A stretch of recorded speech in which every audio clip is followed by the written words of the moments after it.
We are at the booth of Renegade Game Studios at Gen Con 2017, and Sarah has agreed to tell us about Sentient, a game that, if I understand correctly, was presented at Origins, but is not available yet to the general market. Correct. It'll be out soon, though, at the beginning of September. Okay. So what is Sentient all about?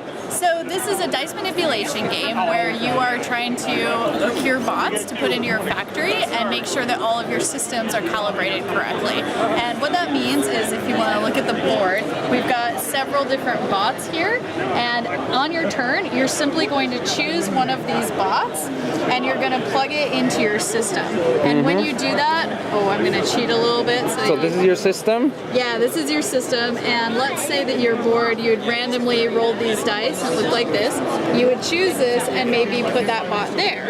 And I might do that because now the 2 is matched up with this, so that means I'm going to get at least 2 points, and I don't change this die because it says equal, but over here it says plus, which means I'm going to change this 1 into a 2, and now both of them are 2s, which is what this bot wants. So now it's organized correctly, it's got all its systems in line, and so I would get 7 points. If only one of these was a 2, then I would get 2 points. And all these bots work a little bit differently.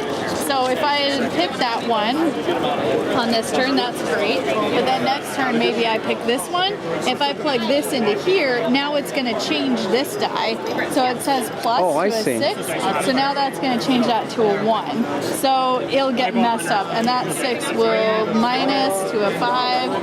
And I wanted both of them to add together to be an even number. So 1 plus 5 is 6, which is an even number. So I would get 3 points for that at the end of the round. But you don't get points for any of these until you have all 4 of the bots in there. Oh, I see. So you might have a perfect bot, you plug it in, but then the other one messes it up, and so you don't get that point. So that's how you plug these in, but every time you take one of these bots from the board, so let's say I'd taken this one, I have to place one of my investors in the area where... One of your inductors? Investors. Oh, investors, okay.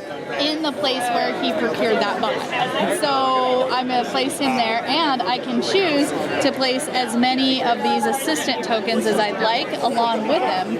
So maybe I place one of those there to help gain influence over these different bonus tiles. The other thing you can do with these is cover up one of these changes to your dice. So if this was at a 2 and I didn't want it to change, then I'd place that there to keep it from going to a 3. That locks it? Yeah, it locks it in. It makes it so it doesn't change. So that's a good an interesting choice, because I can use these to keep my dice the same, or I can use them for area control over these tokens, because at the end of each round we see who has the most influence over each one of these tokens. So like here for this token, we've got 1, 2, 3, 4, 5 gray and only 2 red, so the gray player is going to take that. At the end of the game, you're going to multiply these tokens by those types of cards that you've collected. So if you had collected both of these industry bots and you had 2 industry tokens, you'd get 4 bonus points. So you want to get these, but you want to have the right bots here. So you want to use these to gain influence, but you also want to use these to keep your dice from changing. So there's a lot of interconnected cards that make the choices really fun. Very puzzly. Yeah, it sounds like there is a puzzle element that is quite strong, but it seems interesting. It's pretty interesting. Yeah, thank you so much for checking it out. Thank you, Sarah.